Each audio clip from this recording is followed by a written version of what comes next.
समर्पित करेंगे। हम विचार करें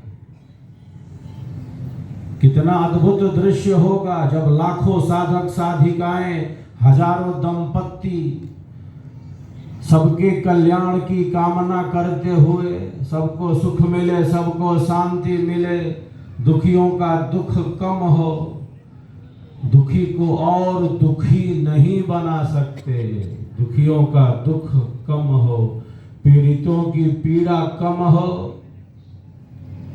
सबको सुख मिले, सबको शांति मिले, सबकी सद्कामनाओं की सिद्धि हो।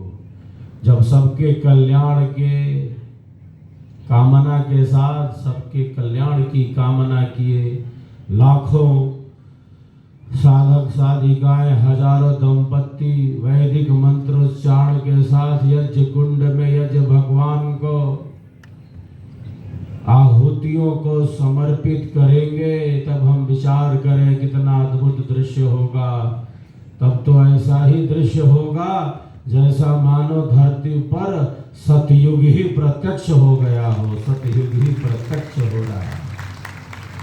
ऐसा अद्भुत ऐतिहासिक महायज्ञ हमारे निकट है। यज्ञ की अग्नि सदैव हमारे देश आर्यावर्त देश भारत में प्रज्वलित रही है। यज्ञ की अग्नि सदैव प्रज्वलित रही है, यज्ञ की ही भूमि है। जब यह कहा जाता है कि आर्यावर्त देश भारत, तब वह भारत कन्याकुमारी से कश्मीर तक का ही भारत नहीं। जब यह कहा जाता है आर्यावर्त देश भारत, तब इसका अर्थ है अखंड भारत, अखंड भारत, जिसकी सीमाएं केवल कश्मीर से कन्याकुमारी तक सीमित नहीं, जो बहुत बड़े विस्तृत भूभाग में, बहुत बड़े विस्तृत भूभाग में हमारे देश की सीमाएं रही है, जहां सदैव यज्ञ की ही अग्नि प्रज्वलित रही है। भगवान राम बाल्यकाल में स्वयं महर्षि विश्वामित्र के यज्ञ की रक्षा के लिए जाते हैं, आसुरी शक्तियों के विनाश के लिए जाते हैं।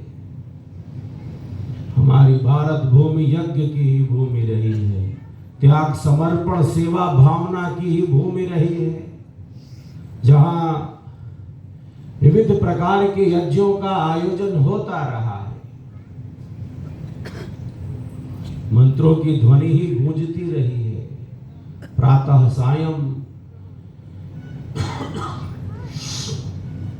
प्रातः सायं ऋषियों के आश्रमों में मंत्रों की ध्वनि गूंजती रहती है।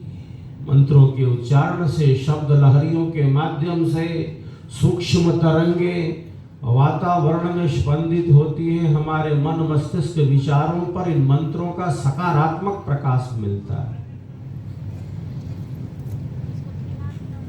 प्राचीन काल में यज्ञ अनिवार्य था, किंतु आज हमें ऐसा लगता है यह यज्ञ पहले से कहीं ज्यादा आवश्यक, और आवश्यक ही नहीं अनिवार्य हो गया है, पहले से कहीं ज्यादा बढ़कर।